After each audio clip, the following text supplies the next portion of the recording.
when you first learned you were a projector and you discovered what I guess entailed being a projector, like what were your big ahas when you gained some of that understanding about being a projector or orchestrator in quantum human design?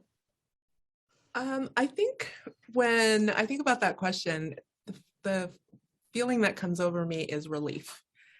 In terms of aha, it was like, oh my God, I feel so much better. I feel so much lighter.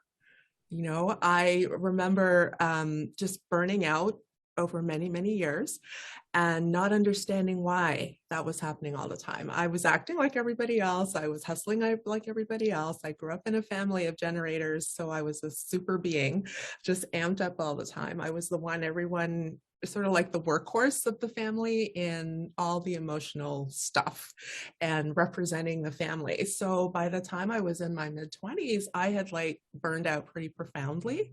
So my big aha was realizing I did not have that natural energy, that natural vitality. And it made so much sense. And it was like, oh my gosh, I have permission to rest. You're joking. I will be sleeping for the next 20 years. Thank you. Do not look for me. It felt really good to be able to say that and to own that and to be okay with that. Because before that, I felt like something was wrong with me, not being able to keep up. So that was the biggest, I would say, aha, makes sense. And I'm owning that.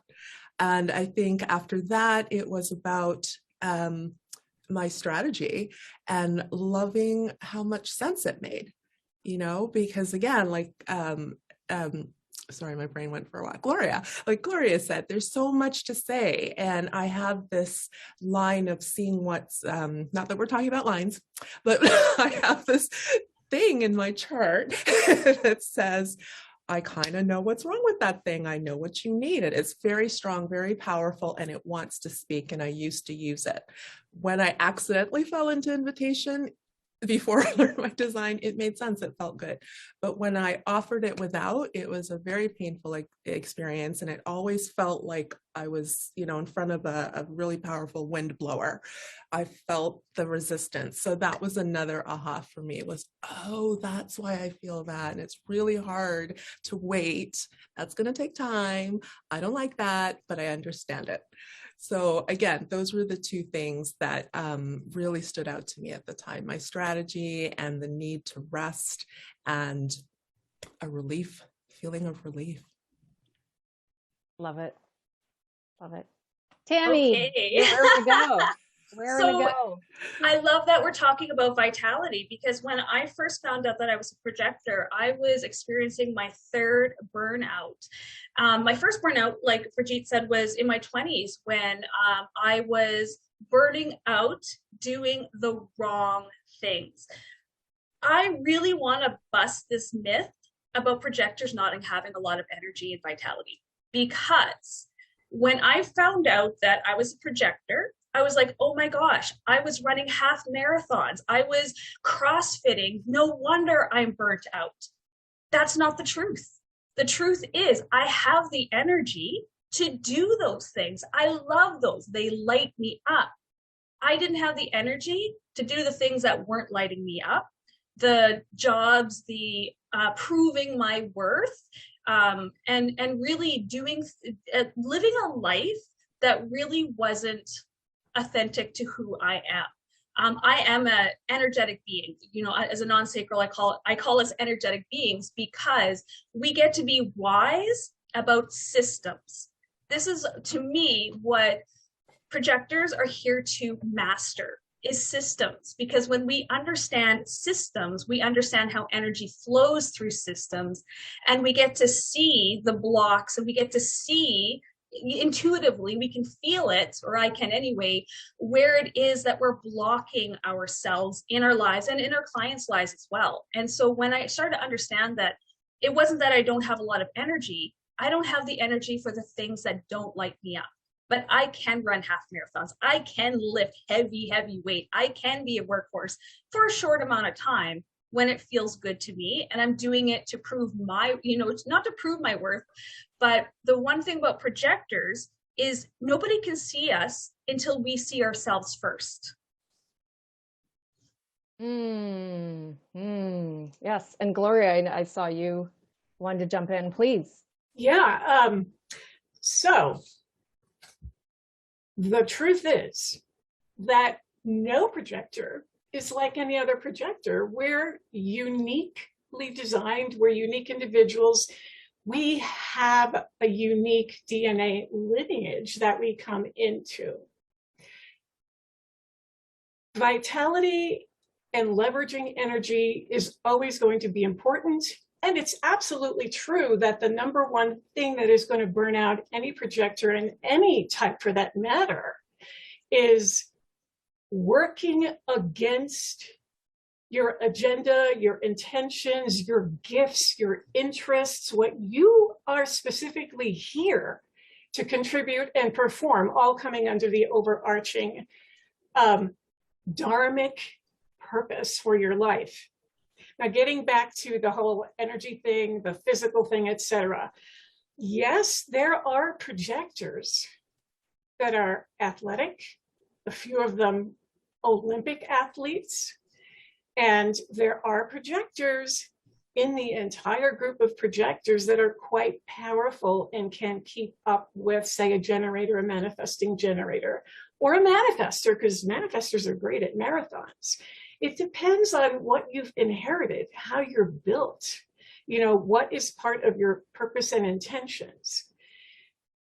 Even though there are athletic projectors like Tammy, who shows us over and over again at her Instagram what she's capable of doing on the physical, I have observed that the majority of projectors still aren't going to be athletic or very powerful or very strong. But if you as a projector have that capacity and you love it and it pulls you into it, it's your joy, it makes you happy. Obviously, that's one of the things that you're designed to do according to the vitality that you have that will support you in that. The primary thing is for projectors is leveraging your energy, knowing what the limitations of that energy is, acknowledging when you are engaged in something that is not for you because it will burn you out, but also acknowledging when you've hit the wall and you're tired and you don't push it, because projectors are the ones of all the types, and that includes reflectors, that are going to have the most difficult time recovering from having pushed themselves using energy that they don't have.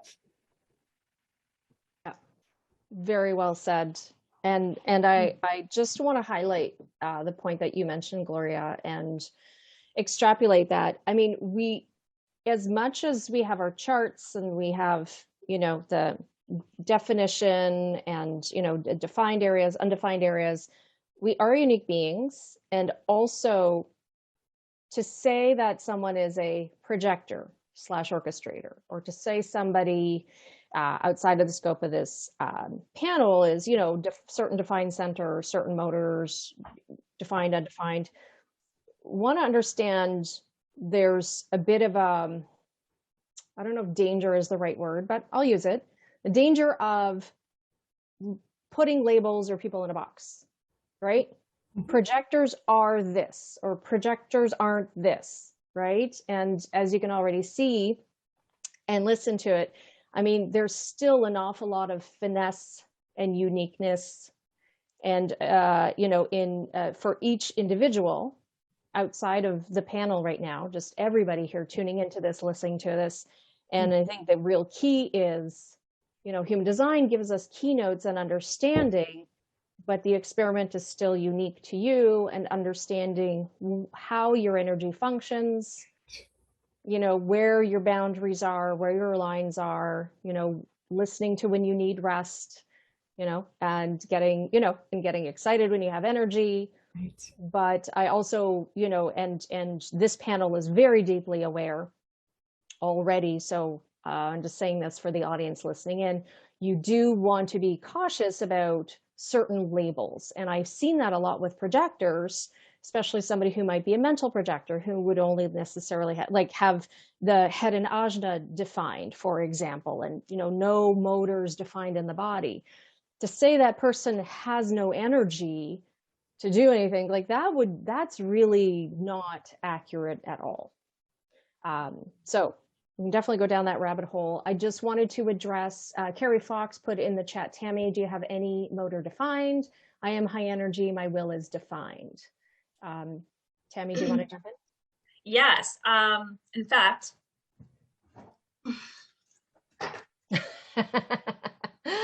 I only have my spleen and my will defined. And so my spleen, of course, I have now understood that it's a push, push, glide, right? It's a give, give, receive. It's a work, work, rest.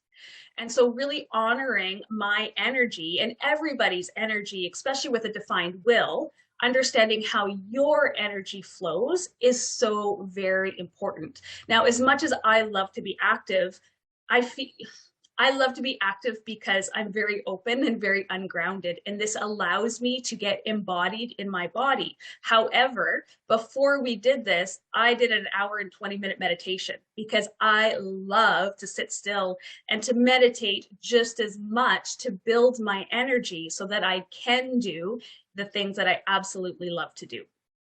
And I had a Belgian waffle with ice cream just before this. Yes, we all prepare very differently. No, but thank you for sharing that. And